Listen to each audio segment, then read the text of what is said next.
Greetings, everyone, and a warm welcome back. I hope you're all having a fantastic day so far. Now, the big news over the past week that's been making headlines is that all Social Security beneficiaries are set to receive a 3.2% increase in the coming year, 2024. This boost is thanks, in part, to cost of living adjustments. Whether you're on SSI or SSDI benefits, this 3.2% increase is heading your way. However, this recent development has raised some significant questions. The government's assertion that inflation has only risen by 3.2% since July, August, and September of last year, when compared to the same months this year, has left many of us pondering. Frankly, it seems like a bit of a stretch. Over the past year, it sure feels like we've been shelling out a lot more than 3.2% for the exact same goods and services. Take the grocery store, for example. Last year, we might have been spending 6 or even 7% more, and this year it's closer to 40% to 50% more. That's a far cry from the 3.2% that the government is claiming. Of course, the government uses a broader range of statistics than just food prices when calculating the Consumer Price Index for urban wage earners and clerical workers, CPIW. But the numbers we're about to look at suggest that this formula may be rigged, and inflation is likely higher than 3.2%. If inflation truly exceeds 3.2%, and the only adjustment Social Security beneficiaries are receiving is a 3.2% increase, their purchasing power is effectively eroding year by year. Our hard-earned dollars are losing value, and that's a concerning trend.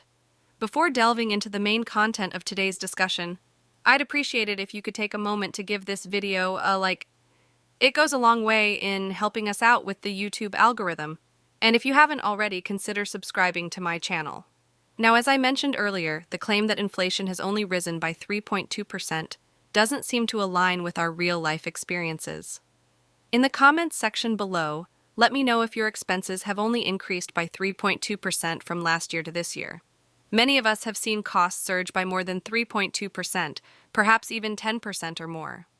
Recently, a video went viral on social media showing a shopper navigating a Costco.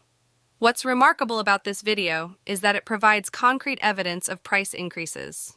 The individual documented the price tags of products they bought a year ago and compared them to the current prices. The disparities were startling. For example, a bag of lentils that was $6.99 a year ago now costs $15.99. Similarly, chicken broth has gone from $2.69 to $5.69 in just 2 months. This evidence clearly indicates that prices have increased significantly more than the government's reported 3.2%. But it's worth noting that the government's methodology for calculating inflation has evolved over the years, effectively making it seem less severe than it truly is. If we look at the highest cost of living adjustments, COLAs, in history in 1979, it was 99.9%, and in 1980 it surged to 14.3%. In 1981, it remained high at 11.2%.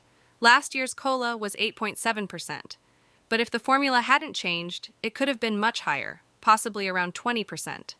A website called shadowstats.com provides a detailed breakdown of these changes in inflation metrics over time, which appear to downplay the true extent of inflation.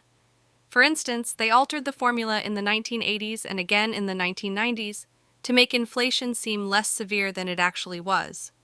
As you can see in the comparison chart, the blue line represents how they measured inflation in the 1980s, and the red line shows the current method. The blue line consistently exceeds the red line, and last year it surpassed 15%. Even though they reported inflation at 8.7%, using the 1980s metric would have yielded a significantly higher COLA.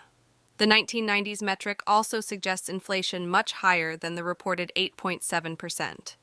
This deliberate manipulation of inflation metrics is concerning because it causes many Social Security beneficiaries to return to work, either part-time or full-time, just to make ends meet. The current benefits are often insufficient to cover essential expenses such as rent, medical bills, and groceries. According to Yahoo Finance, more retirees are returning to work, with 48% doing so out of financial necessity. Shockingly, older adults, those aged 65 and above, are the fastest-growing group among the homeless population. Moreover, the percentage of older Americans with debt has surged from 38% in 1990 to 63% today. For many retirees, lack of retirement planning or insufficient savings is coming back to haunt them, prompting them to rejoin the workforce. The faster pace of inflation has forced others back into the job market to cover their living expenses.